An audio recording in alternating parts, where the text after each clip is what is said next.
huduma bora kwa taifa.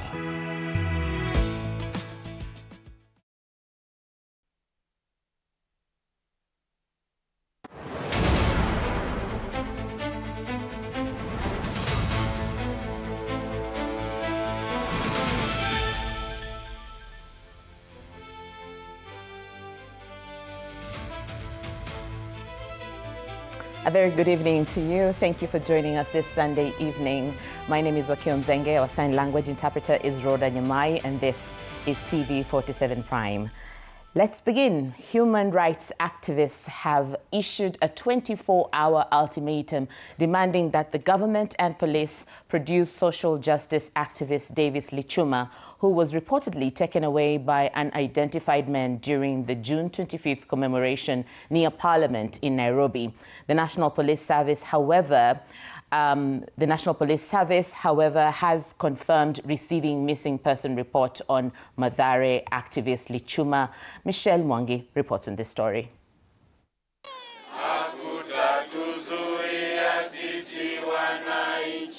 A fresh confrontation is brewing between human rights activists and the state following the reported disappearance of social justice activist Davis Lichuma, who was last seen on June 25th during the commemoration held outside Parliament for victims of the 2024 anti-finance bill protests. And Davis Lichuma has been, since 2024, he has been a marked person because the police have been after his case. According to the activists, they have searched in several police stations in Nairobi without success, accusing security agencies of failing to account for Lichuma, and claim the incident is part of a worrying pattern of alleged enforced disappearances targeting young activists who have also disappeared from Githurai and Mathare in the past 2 weeks. The last 2 weeks, over 4 comrades of 4 people, community members of Mathare, have disappeared. So sisi tunajua wenye wamechukua hawa watu, it is the police. And we will not hide that this country has a rogue police service. The activists have now issued a 24-hour ultimatum warning that failure to produce Lichuma will trigger demonstrations across the country on Tuesday. We are giving the government, the police, 24 hours to produce Davis Lichuma. After 24 hours, Tuesday, this country is going to become ungovernable. Former Chief Justice David Maraga joined the family in solidarity, criticizing what he described as a growing disregard for the Constitution. The worst thing about it is that they are abducted by people who conceal their identity, and you don't know whether who these people are. Hao watu bado iko hai. Hiyo kitu ndio ilinileta nikawa na usoni sana, hata sikulala na ninafikiria yeye tu kwa sababu sina uwezo. Meanwhile, the National Police Service says it has received a missing person report for David Lichuma at the Central Police Station and has launched investigations. The service says all allegations of enforced disappearances and torture will be investigated in accordance with the law. Who are the people? We are the people. Who are the people? We are the people. For now, attention shifts to the government's next move, with human rights groups insisting that Tuesday could mark the beginning of a fresh wave of protest if those reported missing are not found. Michelle Mwangi, TV47, Nairobi. Free Maxi free. Free. Free Dife free. Free. Free Zizu free. Free. Meanwhile, 3 people have died while 10 others were injured when a heavy log truck lost control and crushed a public service matatu near Chimoi Bridge in Lugari. The heavy truck ferrying timber lost control while overtaking, smashing directly into an oncoming matatu and killing 3 passengers on the spot. 10 others sustained severe injuries as outraged residents accused first responding police officers of blocking crucial life-saving rescue efforts while renewing urgent appeals for the national government to widen the notoriously narrow and deadly stretch of road.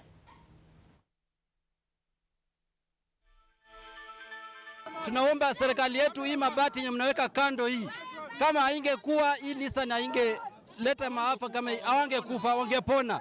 So wale wadhamini wakitengeneza barabara tunaomba ya kwamba mainjinia mkitengeneza muangalia pia maslahi ya wananchi. Na ilipata gari ingine hapa kwa daraja ikashindwa kudhibiti mwendo wake. That's why iliingia kwa hii Nissan na ikaanguka kwa Nissan ndio watu wakakufa. Nilisha paka huyu dereva amekufa bwana. Hakuwa amekufa. Baka nilisha paka huyu dereva amekufa bwana. Alafu sasa anakuja hapa anataka kulipua tia gas. Inaro hapa, magari zinagongana hapa. Wajaribu hata waanzie huku pia, watuundie barabara yenye iko pana kidogo. The Orange Democratic Movement has intensified efforts to solidify its support base in Busia County after senior party leaders today led hundreds of youth during the 3rd edition of the ODM Youth Convention that was held at Busia. And it was held at Busia Youth Polytechnic. The convention saw party leaders rally young people to remain united behind ODM, describing the party as the biggest platform for youth empowerment and political participation. Leaders there, they told delegates that the youth remain central to the party's future as they pledged continued support for economic opportunities and leadership development in what observers see as renewed efforts to strengthen ODM's traditional strongholds ahead of future political contests. Sisi tunakataa wale watu wengine kama Gachagua kwa sababu ya ukabila na siasa za kugawanya watu. Hiyo ndio kwa sababu tumesema kama chama cha chungwa hatuwezi kuingia katika mirengo ambayo Gachagua wako ndani. Na sisi, by the way, vile waheshimiwa wameongea hapa, sisi kama chama cha chungwa, we have been on a journey. Tumekuwa kwa safari ya kwenda Canaan. Na kuambia tumenyeshewa kwa hiyo safari. 2022 pia tulikufa na Raila Amolo Odinga. So mwaka wa 2032, ndugu zangu, tunataka tuombe ndugu zetu wa mkoa wa Nyanza, ndugu zetu wa bonde la Ufa, ndugu zetu kutoka Pwani na Nairobi waunge Western Region kutoa the presidency in 2032. 34 years. Tangu Kenya ipate uhuru, hawajawahi kuona rais mwingine ambaye sio mtu Mount Kenya na sio mtu Rift Valley. Lazima baada ya huyu mzee Muluya lazima kuwe rais ya Kenya kupitia chama cha ODM. Sasa huyu jamaa alikuwa rais ya Jamhuri ya Kenya. Alishindwa, alikuwa na polisi, alikuwa na kila kitu. Yeye wakati alikuwa anataka kuwa rais 2013, wakati waliibia baba aliapishwa. 2017 wakati aliibiwa baba waliibia baba aliapishwa. Bora ya kuapisha baba 2022 long call. Walikuwa wametupangia sisi kama ODM. Hakuna vile tutaenda uchaguzi bila kuongea na Mheshimiwa William Ruto. Sisi tunatoa mpaka rais. Ndiposa tukubaliane na yeye. Kama anaenda urais, sisi tunabaki udeputy. Kama anaamua kurudi deputy, sisi tunaenda urais. Hakuna story nyingine, lazima tukubaliane kama chama.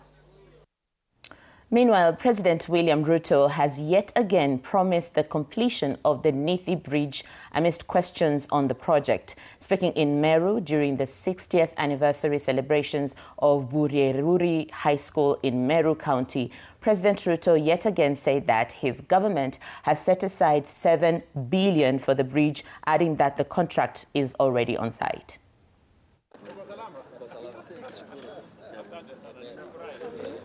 The head of state announced that the government has allocated 7 billion Kenya shillings for the construction of the long-awaited Nithi Bridge in Tharaka Nithi County, stressing that the goal is to end the frequent accidents in the area. Adding that the contractor is still on site and compensation for landowners has been completed. Tumeweka pesa bilioni 7 ya kujenga Nithi Bridge, kuhakikisha kwamba watu wa Meru wasipate ajali tena. Nithi Bridge tunajua kazi inaendelea na tunakushukuru Your Excellency. Ni jambo ambalo hakuna rais mwingine amewahi fanya na ndio maana tunakupenda. This comes just days after the promises on the construction of the bridge raised questions. President Ruto responded to critics questioning his frequent tours across the country, saying he was employed by the people of Kenya. He emphasized that his duty is to listen to citizens nationwide and ensure every region benefits from development. Mimi nitazidi kutembea Kenya. Na mimi siulizi ruhusa ya mtu. Na mimi siulizi miguu ya mtu. Na mimi siulizi time ya mtu. Mimi nimeajiriwa na wananchi wa taifa letu la Kenya. Turning to the planned state lodge in Meru's Imenti Forest, the president dismissed critics opposing the construction of a state lodge, insisting that the presidency presence in every region. Imagine mtu kutoka Nyeri anatuambia tusijengewe state lodge Meru. Na state lodge iko Sagana. Eti tukitaka kukutana na rais, tuende Sagana. Unaona tunaenjoyiwa. Watu wanatuona aje, Your Excellency? Nani anasema ya kwamba rais hawezi kulala Nyeri, hawezi kulala Meru? Si ndio? Si kama tumejenga state lodge mahali pengine, si tujenge ya hapa? Hiyo watu wawache upuzi bwana. Mnitafutie mahali ya kulala kabla sijamaliza ile state lodge.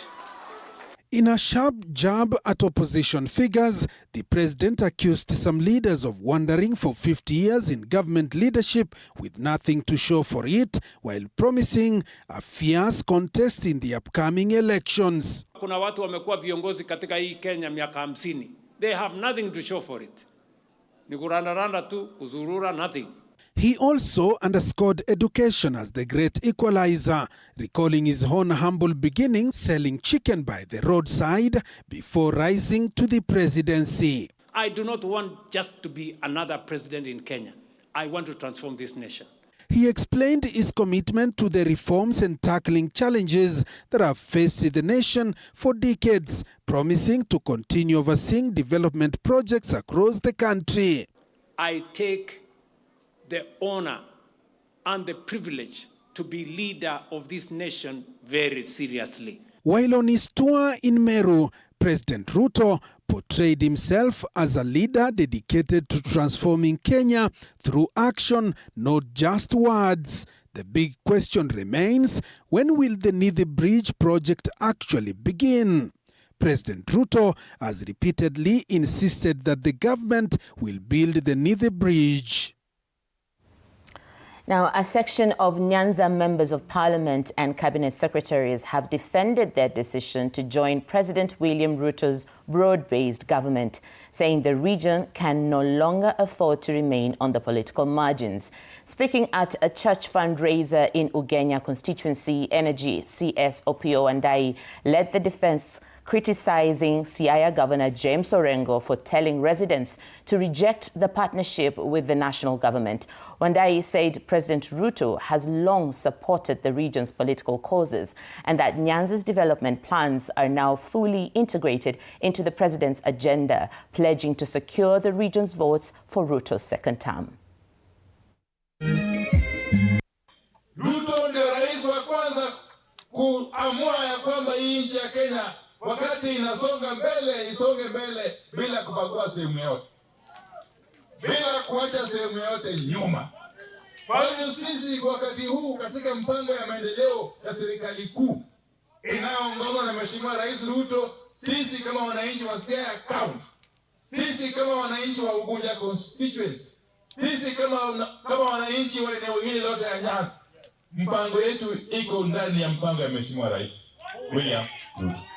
A community, it is wiser to get proper ministries like health, like agriculture, like finance, like water, instead of going for deputy presidency. We'll be asking the president to retain Kindiki as deputy president, but to give our community proper ministries. Mingi sisi kama watu wa area hii tumekuwa watu wa kupotea na mambo mengine mengi. Lakini leo hii tumekalia kiti, tuko ndani ya serikali, tuko ndani ya nyumba, alafu wengine watuambia tuende tukabebe mawe kule nje. Ipo sisi wote, big or small, we are inside broad-based to support the president for his second term. Hapo ndio baba alituacha na hapa ndio sisi tuko. Region of Nyanza, the government of President William Ruto has done a tremendous job. We have investment in the 4 counties of Nyanza, close to 200. And leaders allied to President William Ruto have converged in Makueni constituency for a church service and fundraiser, urging residents to support the president's re-election bid. Speaking during the event, President William Ruto's aide Farouk Kibet called on the church to champion unity and discourage tribalism, saying the Ukambani region stands to benefit from more government development projects if it continues supporting the Kenya Kwanza administration. They said all communities have benefited from President Ruto's development agenda, contrasting it with the previous government in which he said focused on specific regions.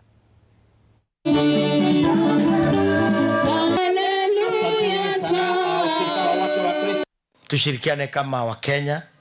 Ile naomba nyinyi tu ni kwamba wakati mnaleta Kenya pamoja, tuongee lugha ambaye wewe ukiwa Mkristo ina reflect kwamba wewe ni Mkenya na pia wewe ni Mkristo. Mimi nafurahi kwamba nikija Ukambani niongee lugha ya Kiswahili, na mwisho na msikubali mhubiri wa ukabila. Ndio kwa maana tunasema sisi tunamsupport William Ruto, kwa sababu yeye amesema lazima kila mahali nchi hii ipate rasilimali ya Kenya. Ukienda Mombasa iko kazi inaendelea, ukienda Kisii, ukienda kule Northeastern, wale watu tangu dunia kuumbwa hawajaiona barabara ya lami. Nataka nyinyi niwaulize watu ya Mbuvo, mnataka kutembea na wale wanawatendea mazuri ama mnataka kutembea na sifa? Wale wanatendea mazuri, rais amewatendea vizuri au hajawatendea vizuri? Moving on, national leaders have called for peace, unity and responsible politics as preparations for the 2027 general election gather momentum. Among them, Prime Cabinet Secretary Musalia Mudavadi has urged Kenyans to uphold justice, reconciliation and national stability. Speaking during a church service in Nairobi on Sunday, Prime Cabinet Secretary Musalia Mudavadi warned that hatred, anger and division could fuel misinformation and threaten national cohesion. Mudavadi called on Kenyans to strengthen reconciliation and steer clear of tribal and divisive politics. I can tell you a lot of the people who are shouting today have no clue. And if they have a clue, they have deliberately refused to know that it is dangerous to lead people to that path. And they are speaking on platforms, preaching hate, preaching ethnicity. And I can tell you, they were nowhere near those Serena talks and the consequences that had ensued from a dangerous election. The chairperson of the National Cohesion and Integration Commission, Kefa Omae, warned political leaders against using inflammatory language, stressing that the commission will not hesitate to take firm legal action against those found engaging in hate speech. We call upon all leaders to reject hate speech, refrain from ethnic contempt and ethnic mobilization. We urge these leaders to conduct themselves in a manner that promotes peaceful coexistence. Mudavadi said the ongoing conflict in the Middle East is expected to continue affecting the global economy by driving up fuel prices, a situation that could further increase the cost of living in Kenya. It does not mean if the war stops today that automatically everything is going to go back to normal. It is not going to happen. To safeguard peace before and after the next general election, Mudavadi encouraged Kenyans to continue registering as voters so they can elect leaders of their choice. This is an opportunity for you to do so and participate in a proper democratic process. So don't hold the ID. And much more so, even the aspect of goonism in this country must stop. Our eyes shall be on, and will act decisively without fear and faith. Meanwhile, the opposition coalition led by Wiper Patriotic Front leader Kalonzo Musyoka expressed concern over alleged threats against media organizations and opposition leaders. It would have been also written that this time round, businesses saved from destruction, businesses saved from looting. That could have been an alternative headline, depending on who is holding the pen. Waandishi wetu wa magazeti wajue haki zenu za kikatiba zitazingatiwa vilivyo na serikali ambayo inakuja. Na sisi kama upinzani tutaungana na kanisa kuendelea kupigania haki ya wale wote walioathirika ili haki iweze kutendeka. Kalonzo emphasized the importance of protecting press freedom, respecting constitutional rights and ensuring justice for victims of the recent protests. Adhimisho yao ilifaulu sana. Na ingawaje ilifaulu sana, bado tunavyozungumza kuna wengine walishikwa wakaweka korokoroni kiholela. Na wengine wakaadhibiwa vikali sana. The leaders also called on Kenyans to pray for the nation and continue promoting unity, peace and accountability. Now let's move to Kilifi County, where police have intensified investigations into what detectives believe was a coordinated robbery at a cafe in Watamu Mall.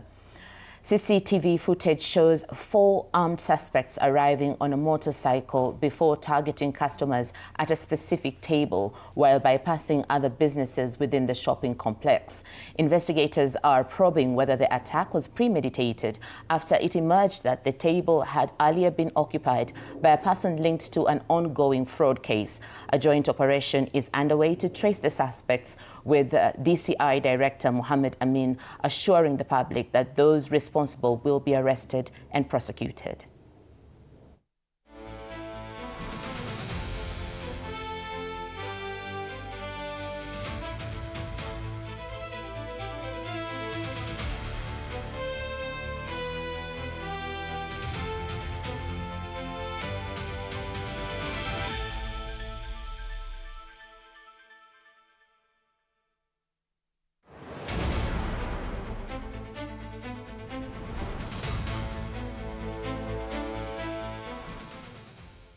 And the National Transport and Safety Authority, NTSA, now says that traffic police will not enforce private vehicle checks during route patrols in the recent directive. The authority also suspended penalties on specific commercial and school transport rules, warning the public against widespread misinformation. However, opposition leaders have vowed to challenge NTSA's new mandatory vehicle inspection rules in court, despite the authority issuing a clarifying update while Wamalwa fights the July 1st directive over the high living costs. Wiki hii tena tunaambiwa sasa kuna sheria mpya wanaleta ya kufanya inspection ya magari. Wameweka deadline. Tuko na wakili wetu hapa, wakili Ndegwa.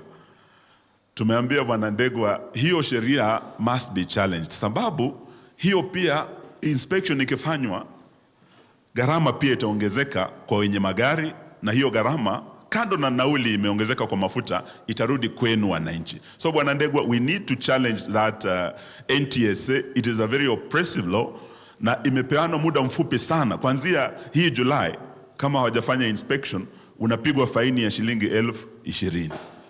Polisi kuja hapa kwa hii barabara watakuwa tena wanauliza mambo ya pesa ya inspection. So ni kati ya mambo ambayo tutaendelea kuwapigania. Kesho tuko kotini na Mheshimiwa Kalonzo kuchallenge mambo ya Safaricom. Now, tonight we turn our attention to a growing but little discussed reality behind Kenya's migrant labor. Thousands of parents leave for jobs in the Gulf in search of better opportunities. Many children are not left with grandparents or close relatives, as was common in the past, but are now being placed in private daycare homes across Nairobi, sometimes staying there for years. TV47's Mudhoni Brenda tells the story of love, sacrifice, and the quiet emotional cost of distance.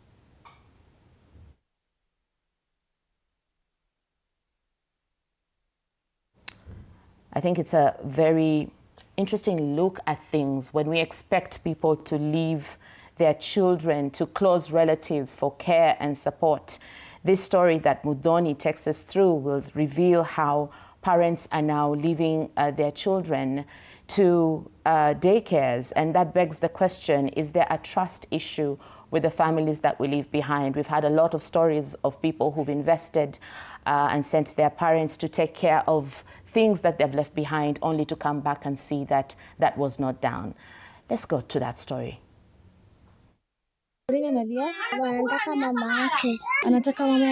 It's a statement heard more often than many.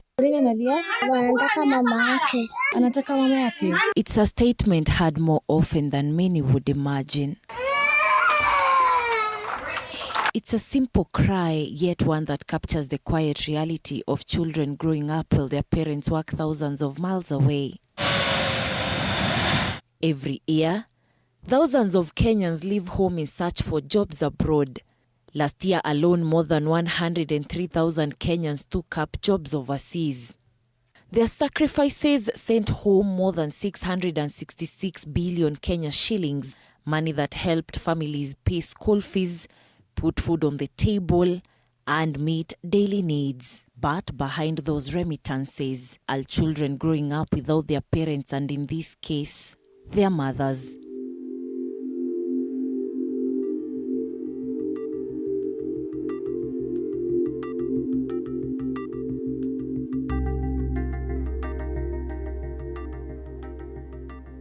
For years, many parents traveling to the Gulf countries have relied on relatives to care for their children while they are away.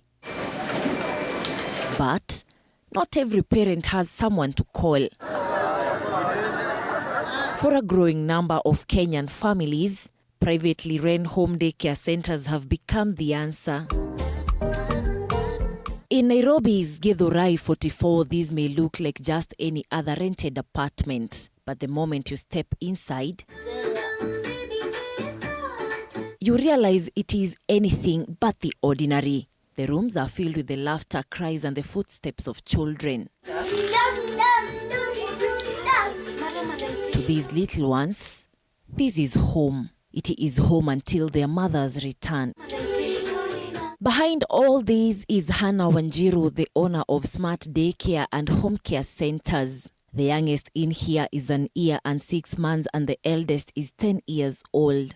Most of the mothers, Hannah tells us, find her through social media. Mimi ni TikToker, so nilienda kwa TikTok, nikaandika tu kwamba naangalilia watu niko na daycare na home care. Nika introduce hii service ya home care ambayo ninakaa na mtoi wako, tunaenda hiyo nini until contract yako ishe ya Saudia ama kwenye huko. After the initial contact, the conversation quickly shifts from childcare to trust. Agreement iko, just like nini ile form ya kuadmit mtoto shule na kuaga nayo. So kama uko Gulf, kuna mtu mwenye ataleta mtoto hapa kwangu, tushapatana, tusha-agree kwa TikTok. Si kuna mtu mwenye ataniletea huyo mtoto mwenye umeachia.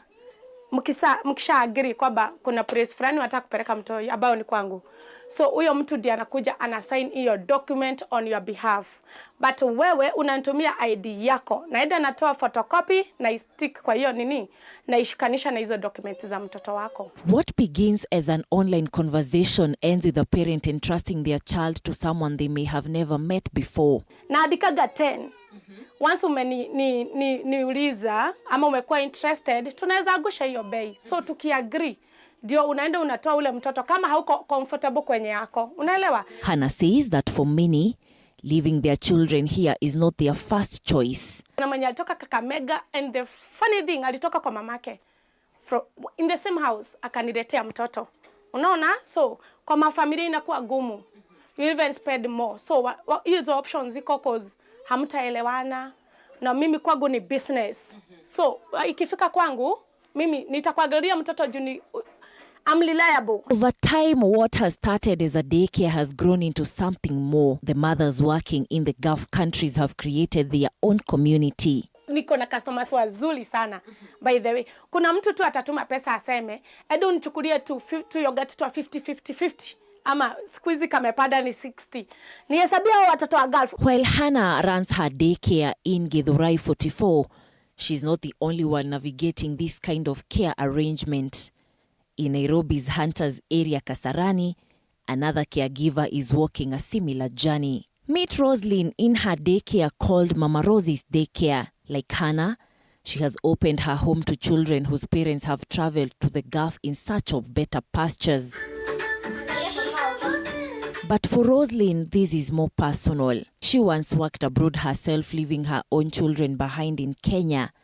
And she says that experience is what inspired her to now care for other people's children. Being that I've been there in the country, away from home, away from my children, I know the pain when your kids are not in the safe hands or when you want to be having stress over the children. So I offered this service by you agreeing with me to take care of your child under conditions zenye tunaelewana mimi na wewe. Just like the mothers who have placed their children under smart daycare in Githurai 44, parents here in Kasarani share similar stories of sacrifice, and these being their last resort. Oh, sorry to say this, in my phone, mostly sikosangi watu wanalia because of family members.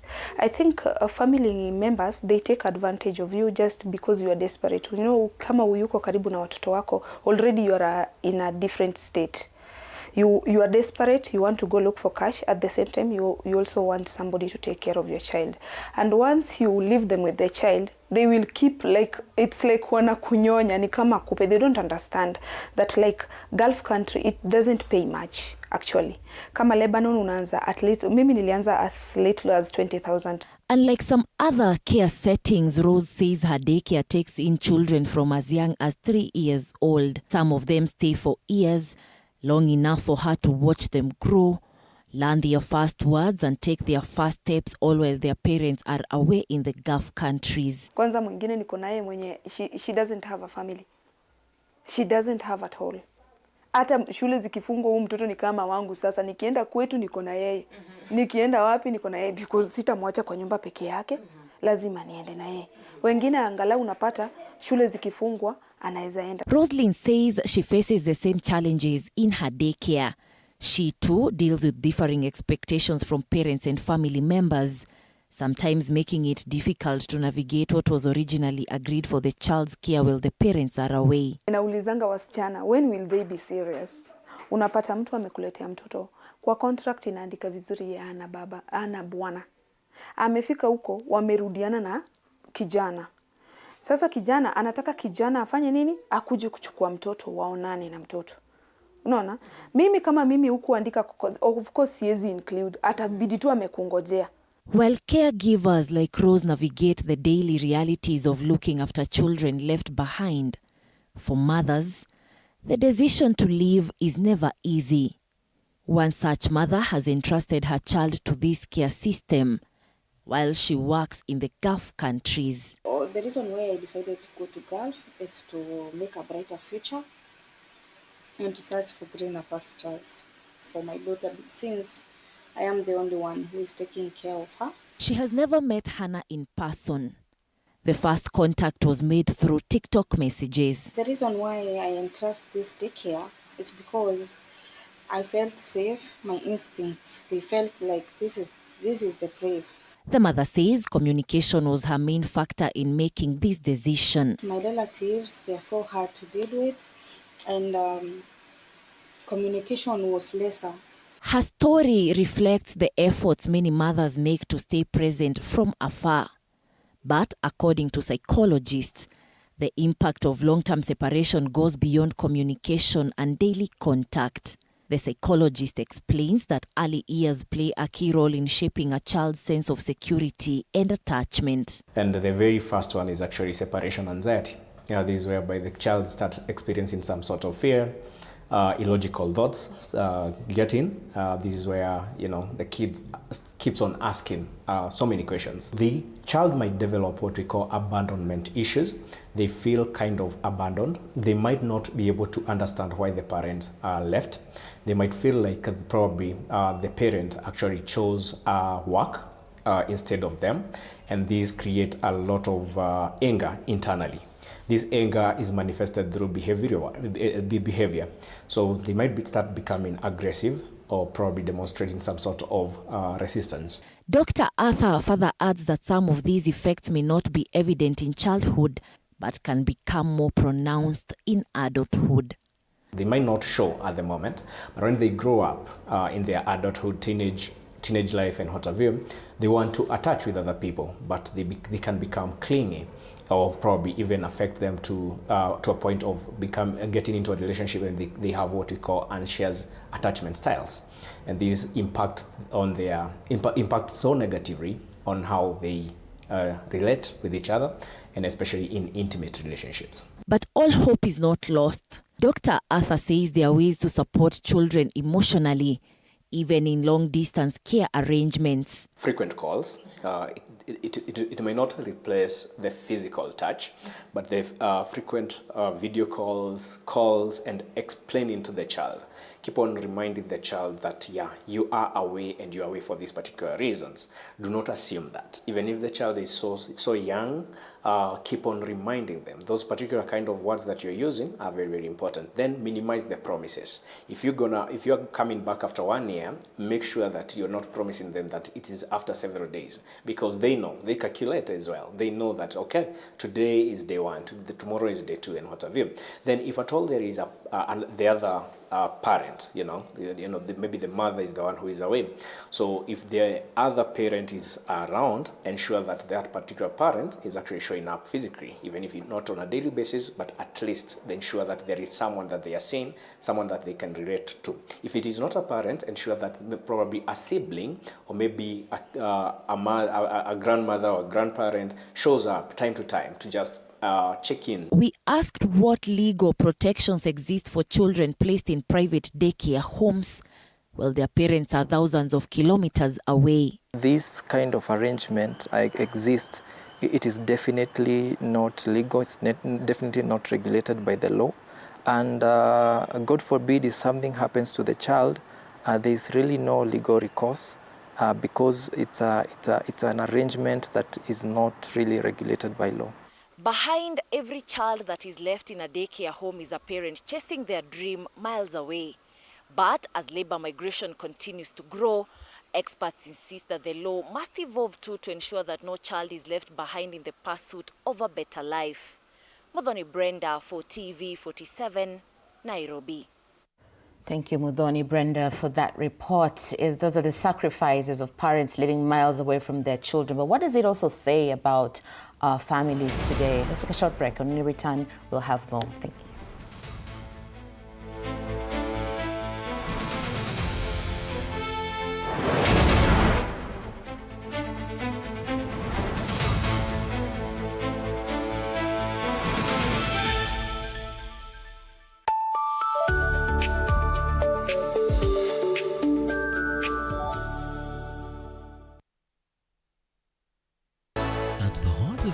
Energy network is a company moving a nation forward.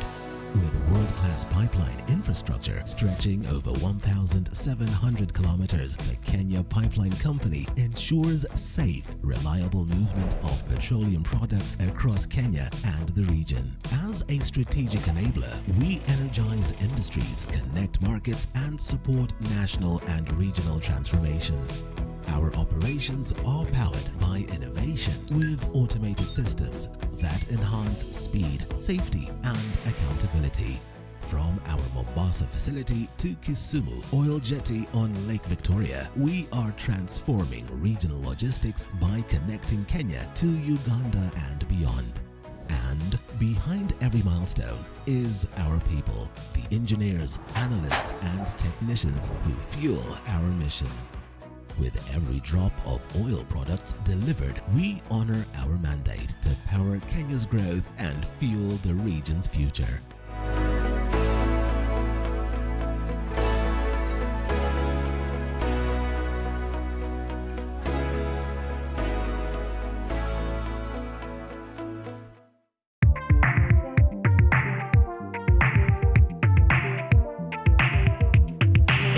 Yummy na flow kama maji, juu ni tamu kama sali. Ni juicy. Are you bored? Kuna vitu zinakuudhi, usijali my bro, hebu kama taka juicy juni.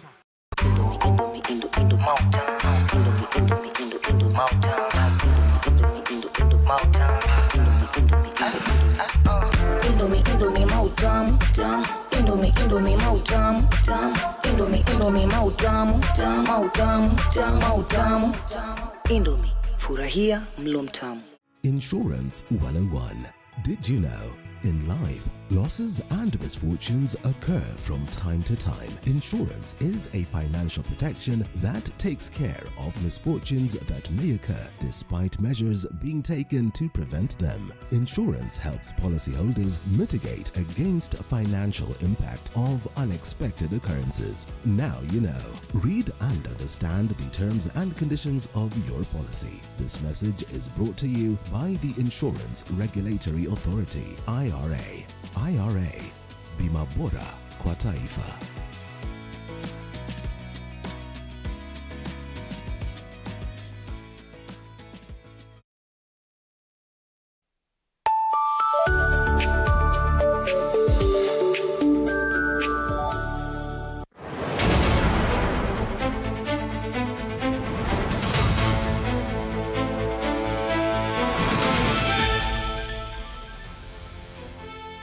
Welcome back. This is TV47 Prime. Thank you so much for keeping it here.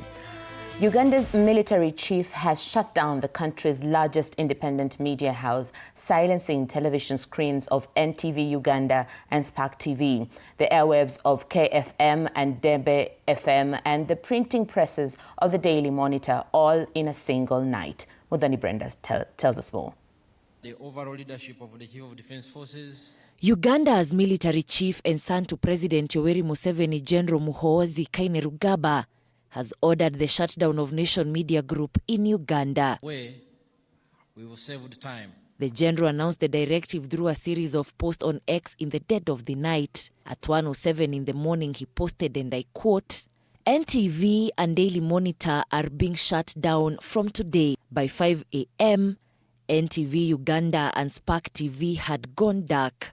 Viewers who tuned in were met with a single message: video unavailable." Shortly after, sister radio stations KFM and Dembe FM also went off air as the operation widened across the media group's platforms. Armed personnel have been deployed at Nation Media Group's headquarters in Namuwongo and at the Kampala Serena Hotel, where some of the broadcaster studios are based. Staff who have reported for duty have been denied access and told no one is being allowed in or out, as the general has made his position clear, posting, and I quote, "In Uganda, I do not believe in a free press.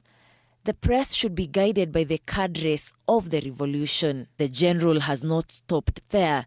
He has issued a directive to arrest Susan Isibirwa, the managing director of the Nation Media Group Uganda. Nation Media Group Uganda says it is closely monitoring the situation and has taken note of statements on X attributed to the Chief of Defense Forces of the Uganda People's Defense Forces, saying the outlets will not reopen without his permission. The media house says it has reached out to the Ministry of ICT, the Uganda Communications Commission, and the Chief of Defense Forces to seek clarity and pursue an amicable solution. The East African Editors Society has strongly condemned the military shutdown of Uganda's leading independent media outlets, saying deploying armed forces to silence journalism is an attack on press freedom, democracy, and every citizen's right to information. The Uganda Journalists Association is also protesting what it calls the unlawful closure of the Daily Monitor, KFM, NTV Uganda, and other Nation media outlets, saying it is a direct violation of the 1995 Constitution of the Republic of Uganda. On its part, the Uganda Communications Commission says consultations have begun with the relevant government stakeholders, urging the public to remain calm and allow these consultations to proceed. Now let's move back home, where in parts of Baringo South, the fight against female genital mutilation and child marriage is far from over. Many girls' childhood is still cut short by harmful cultural practices that rob them of education, freedom, and the right to choose their future. But amid the challenges, a new rescue center nearing completion in Kimalel, Baringo, is offering hope and a second chance at life. Sheila Chelangat reports. This is Kimalel in Baringo South. Every year, hundreds of girls remain at risk of female genital mutilation and child marriage, practices that continue to persist among sections of the Pokot, Ilchamus and Endorois communities. For Mercy, a survivor, that reality came knocking in 2016. Kwangu mimi nilikuwa nitairiwa na wazazi wangu, sikuwa nakubaliwa niende shule. Hasa wazazi walikuwa wanasema tu wewe utakuwa mali, babangu alikuwa anasema wewe utakuwa unalipa ile mali ambayo nilipeana kwa mama yako. A decade later, Mercy has never returned home. She says going back would mean risking the freedom she fought so hard to secure. Zaidi hapo kote wanakuja kukupata hata mtoni wa kuchukue huko. Juu hata huko ni open, hakuna mahali penye imefensiwa. Hasa huko tu unatembea tu, watu ni open tu, wanakutafuta ukipata tu msituni, hata ukipata unachota maji hapo mtoni unachukuliwa nyumbani. Mercy eventually found refuge at a rescue center in Tot, Elgeyo Marakwet County, where she was able to continue with her education and rebuild her life. Lakini saidi ya Marakwet penye nilitorokea, kuna hapo rescue center imefensiwa kila mahali, alafu ukikaa hapo ndani hakuna penye hata hao wanafika huko, wanaokopa juu ulikuwa umepelekwa another place. But she says many girls back home are not as fortunate. Many, particularly from the Ilchamus community, continue to face pressure to undergo FGM before being married off at a young age, often to much older men. It is a cycle that campaigners hope to break through this facility now nearing completion in Kimalil. The rescue center will accommodate up to 120 girls. It has come at the right time to really assist us, to make sure that we can have, whenever we have these girls, we rescue them and take them there and they are safe. And the impact of such interventions is already visible. Today, more than 200 girls in Kimalil graduated from an alternative rite of passage program, an initiative that replaces the traditional FGM. When girls and boys are treated equally, when they each have their rights, then there is balance.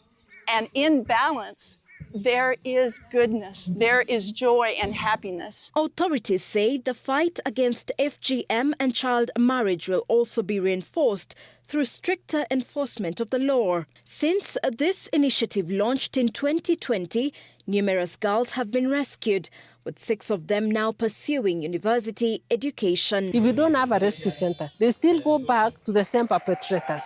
And that thing will always speak to other people who want to do that, because they know even if they're taken to hospital and all that, they will still catch up with them in the village and still try to kuwapatia tisho kwamba hakuna chochote kenye inaweza wafanya. For Mercy and many others like her, the journey to freedom has come at the painful cost of leaving home behind. But as the walls of the Kimalil Rescue Center rise from the dusty plains of Baringo South, so too rises hope that fewer girls will have to run away to protect their dreams. Sheila Chelangat for TV47. Kimalil Rescue Center there, bringing hope to girls. Thank you so much, Sheila Chelangat, for that report. Now, the government has intensified its push for universal access to clean cooking solutions by 2028, unveiling renewed efforts to protect millions of Kenyans from diseases linked to household air pollution. Speaking during the opening of a respiratory medical camp at KMTC Siaya campus, Energy and Petroleum Cabinet Secretary Opio Wandai said nearly 9.1 million households still rely on firewood and charcoal, exposing families to harmful smoke. He said the government clean cooking transition strategy will expand access to affordable alternatives, encourage local manufacturing, and create employment opportunities in order to improve public health.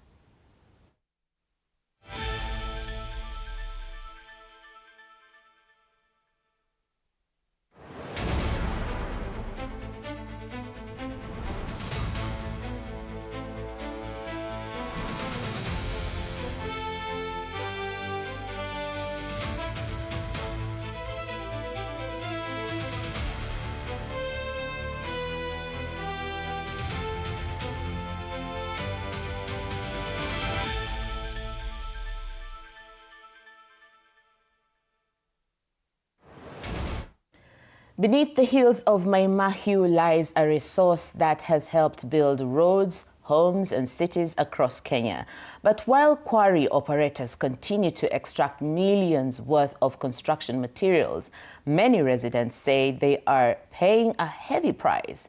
They accuse authorities of failing to protect their environment, their farms and ultimately their livelihoods. Dust clouds, abandoned quarry pits and shrinking agricultural land have become part of everyday life, raising serious questions about environmental compliance and regulatory enforcement. Willie Dennis Njiru now takes us to Nakuru County, where communities are demanding accountability over what they describe as wealth built on their suffering. Maimahiu has become one of Kenya's major source of quarry stone and construction materials. For more than a decade, the area has attracted over 50 investors seeking to meet the country's growing demand for building materials. But beneath this booming industry lies growing frustration among residents who say environmental protection has failed to keep pace with commercial interest. Many accuse both the National Environment Management Authority (NEMA) and the Nakuru County government of failing to adequately enforce environmental regulations and zoning laws. If you allow hii iendelee hivyo mpaka na huku chini, hii mtu akipata pesa yake milioni 2 anakuja ananunua shamba, anafukuza hawa, hatutakuwa na community hapa. Mkiangalia huko tumepitia hakuendeki, hata huwe namna gani. Hakuna investor yote ako na haja na sisi hata kidogo. Mashimo yote wamemaliza, ingine imejaa maji, mtu akimaliza yake anahama anaenda. The Environmental Management and Coordination Act gives NEMA the legal responsibility to regulate environmental protection across the country. Among its statutory duties being reviewing environmental impact assessments, issuing licenses, conducting environmental audits, monitoring compliance, and taking enforcement action against projects that violate environmental standards. These include issuing improvement notices, restoration orders, suspending operations, or prosecuting offenders where necessary. Residents argue that these powers have not exercised effectively in Maimahiu. Every investor who comes here, for him or her to be welcomed in our community, you must show us your documents. Because what we've realized is that these investors actually, some of them even operate without licenses. And if it happens and we come to know, definitely they'll be stopped. Their license will be cancelled. While mining has created employment opportunities and supplied vital construction materials, locals say the rapid expansion has come at the expense of farming communities. They claim the area initially designed for agriculture are increasingly being targeted for quarrying, threatening food production and family incomes. Kama mimi mwanzo hata hawa community wanajua, nilipoteza zaidi ya mifugo 80 baada ya siku 3. Siku 3 ikakufa yote. Kwa hivyo tuna ushungu wakati tunaambia investor hatutaki shamba hapa, na yeye anakuja kwa kifua. Kuna wengine walichimba wakawacha mashimo, ingine imejaa maji, na nitisho kwa wana community wetu na hata mifugo wetu. One of the latest disputes centers around a proposed quarry on a 10-acre piece of land. Residents oppose the project, arguing that the land falls within a farming zone and that mining activities would permanently damage their livelihoods. They mobilized to stop preliminary works, insisting the legal procedures had not been fully followed before the project commenced. Haku inquire kutoka kwa community sababiwe ni wapi kunafaa kuchimbwa, ama hapa nataka kuinvest, ninaweza fanya nini, nataka kununua hii shamba. Hakuuliza haya maswali. Yeye alikuja kivyake na broker wake, wakanunua shamba, akauziwa shamba au wakaenda zao.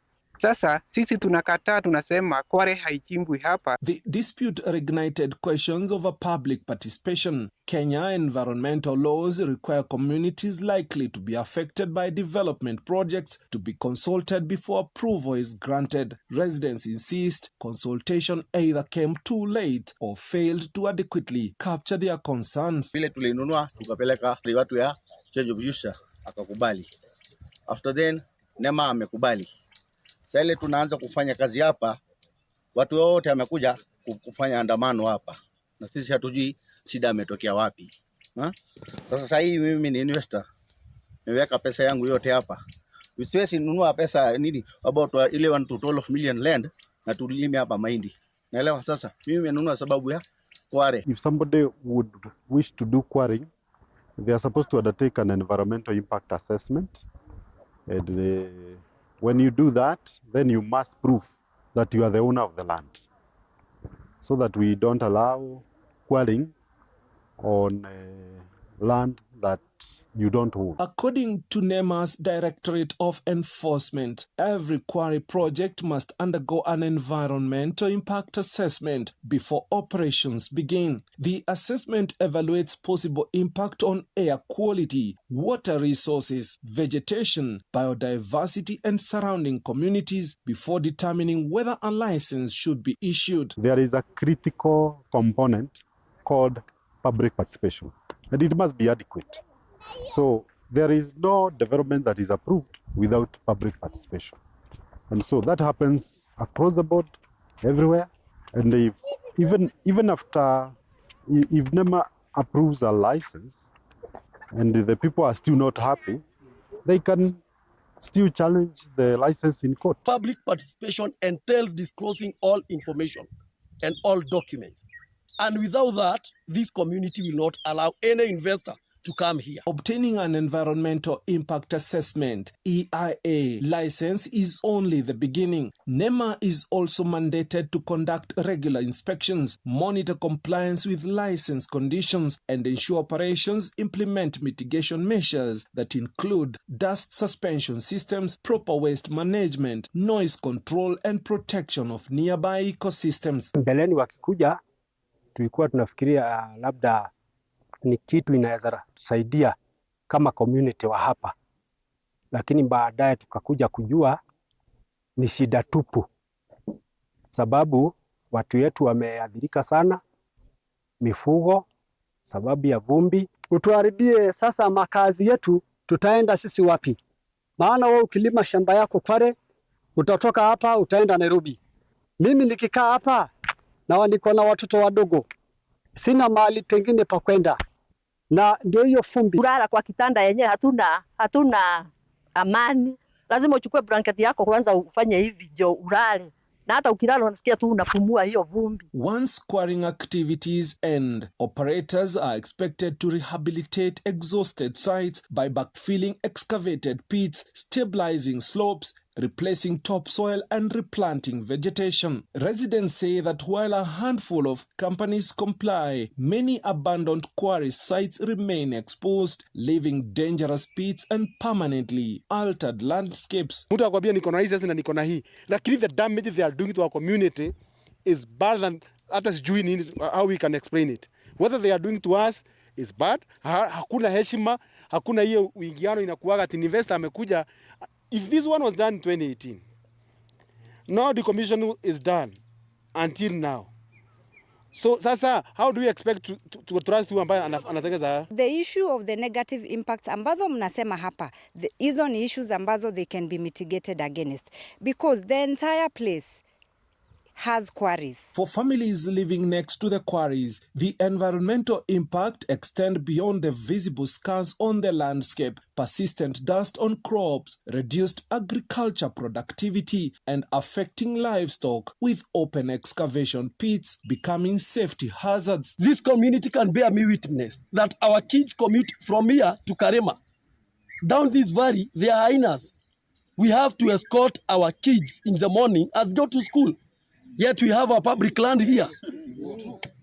These investors, we cannot have an administration that protects the investors and the plight of this community. If they have objected, then it means it's not licensed. And objecting with environmentally related reasons. The concerns now raise broader questions about environmental governance. Has the regulatory oversights kept pace with rapid growth of quarry activities? Have environmental audits been conducted consistently? Are license conditions being enforced? And where violation occurs, have the necessary enforcement measures been taken? The question that the residents believe deserves clear answers. Let NEMA know that you are suffering, that somebody, the Constitution gives Kenyans a right to a clean and healthy environment.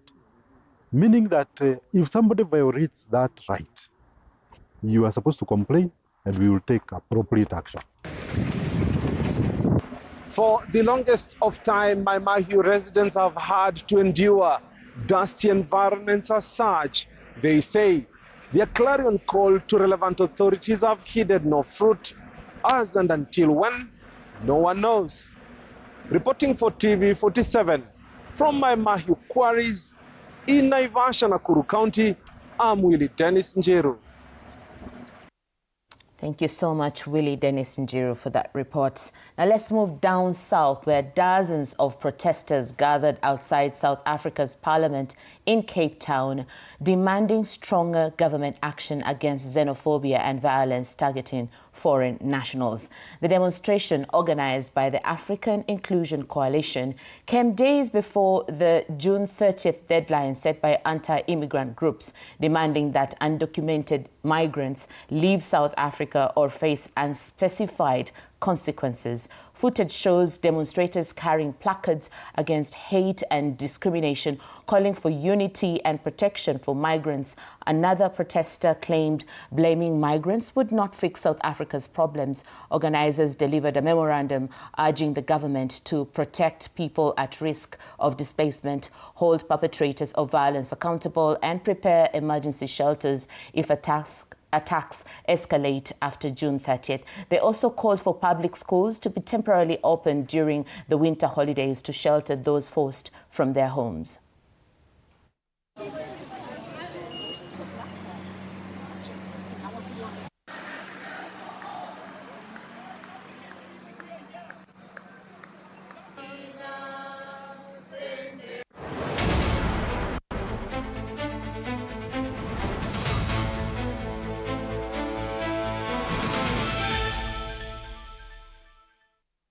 Now let's get sporty this Sunday evening. An Argentine priest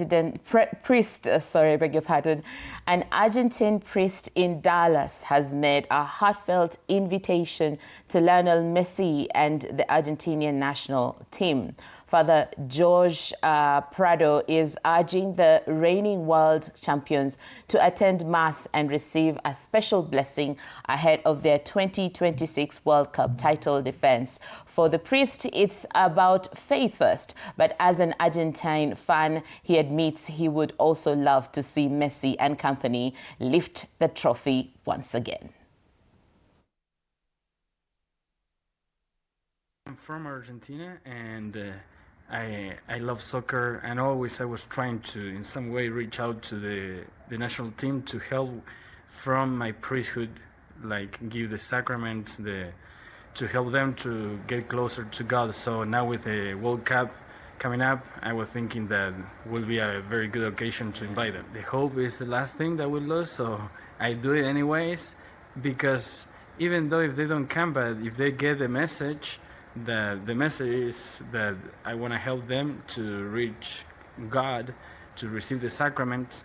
So doesn't matter if it's me or another priest, but if they are available to go to a priest and ask for a blessing, I think that for me is already enough.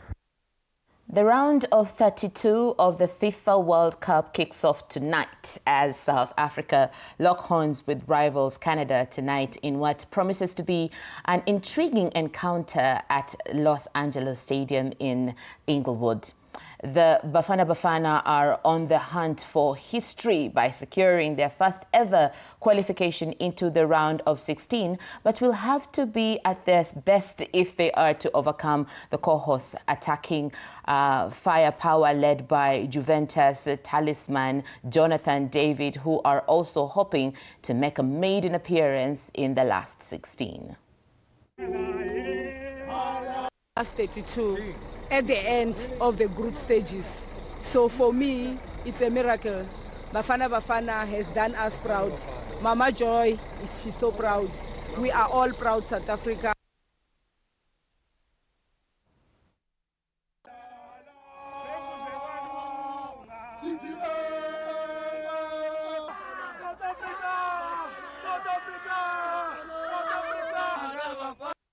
And that game is just about to get started, so get yourself ready for that intriguing encounter between South Africa and Canada.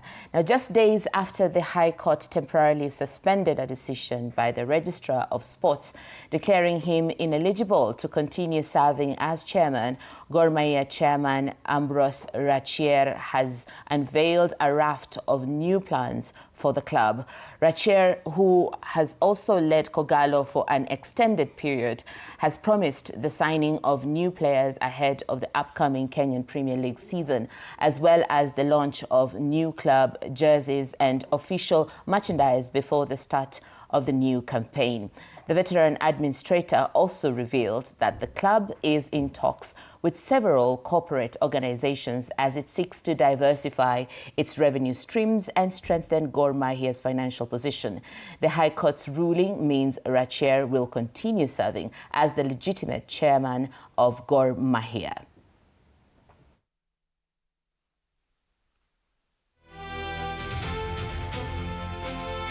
To launch a new season's kit in July. I think by 30th July we shall have launched it. Another issue will be to inform members or our fans to support us in our effort to curb sales of counterfeit. I want to say we have benchmarked it with other clubs, and we are exploring on how to go corporate to make the club more sustainable. So we are in the process of doing that.